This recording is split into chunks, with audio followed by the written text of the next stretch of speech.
Welcome to the Slop Temple. We pray this video helps. In this video, I will show how to remove Subaru WRX steering wheel easy guide. Start by disconnecting the negative battery cable to prevent airbag deployment and wait at least 10 minutes. Use a steering wheel puller after unbolting the center nut and handle the airbag module by the sides only. Keep fasteners organized and note the alignment mark so the wheel returns straight. I'll walk you through each step calmly and clearly so you feel confident doing it yourself.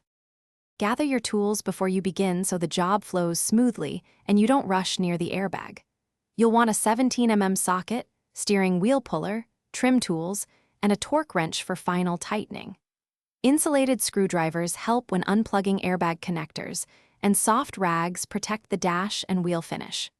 Lay out fasteners in order and take photos of connector positions for reference during reassembly. If you're finding this helpful, please subscribe and like to support the channel. Quick recommendation: bring your space to life with the Echo Dot smart speaker for hands-free music and simple voice control while you work on your car. It's compact, sounds great, and pairs well with garage projects. Check the description for the link and other deals. Thanks for the support. Now let's get back to the video. Work deliberately through each step to keep safety first and avoid mistakes.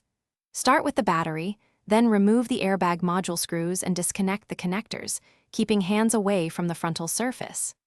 Loosen the center nut, but leave it threaded to prevent the wheel from popping, attach the puller, and remove the wheel once freed.